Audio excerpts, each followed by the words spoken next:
बैठे बैठे बैठे बैठे बैठे घंटों व्यतीत हो गए। तभी वहां कुछ यात्री आए और उस यात्री उस वृक्ष के नीचे से ही जा रहे थे। वृक्ष के नीचे से जाते समय उन्होंने आपस में चर्चा की। ऊपर इनका राम नाम चल रहा था। इन्होंने कहा, भैया चलते चलते सुबह से दोपहर हो गई है, बहुत धूप हो गई है, थोड़ा इस वृक्ष के नीचे आराम कर लेते हैं, सामने नदी है, हाथ मुंह धो लेते हैं और हमारे पास बहुत सारा प्रसाद रखा है, थोड़ा पा लेते हैं।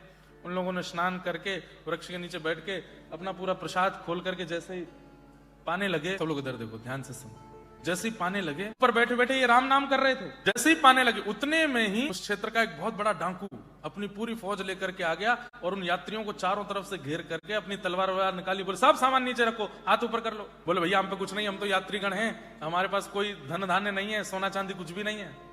बोले, सब क्या रखा है झोले में? बोले, सब भोजन प्रसाद है। बोले, इन लोगों को बंदी बनाओ, किनारे करो।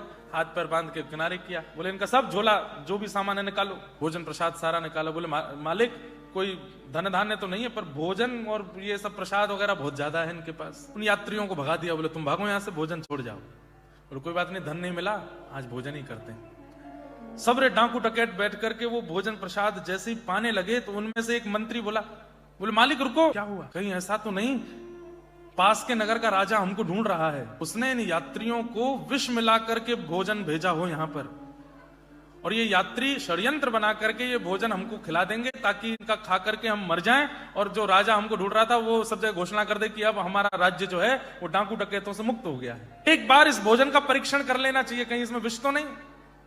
बोले, परीक्षण कौन करेगा? बोले, हम सब तो आपके संगी साथी, हम और वो यात्रियों को आपने भगा दिया, अब परीक्षण कौन करे? ढूंढने लगे, कोई मिले तो परीक्षण करे। ऊपर बैठे बैठे वो बालक राम राम राम राम जप रहा था।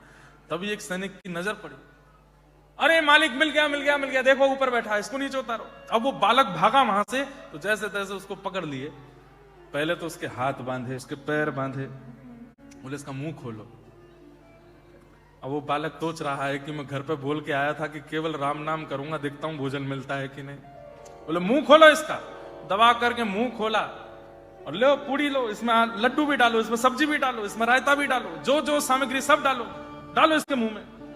और लेकर के वो लोग उसको खिलाने लगे। बोले, चबाओ इसको, खाओ। मतलब यहां तक स्थिति पहुंच गई कि चबा भी स्वयं नहीं रहा है, दो लोग पकड़ करके उसका मुंह चला रहे हैं। अंत में उसने आकर के पूरे गांव के आगे घोषणा कर दी, राम नाम में इतना बल है कि चबाना भी नहीं पड़ता, चबाते भी राम जी ही हैं। ये नाम की महिमा है, ये नाम की महिमा है। और ये कोई मनगढ़ंत कथा नहीं है। हमारे भारत के आचार्य, यही बालक फिर आचार्य हुए, जीवन भर इन्होंने फिर राम नाम ही जपा।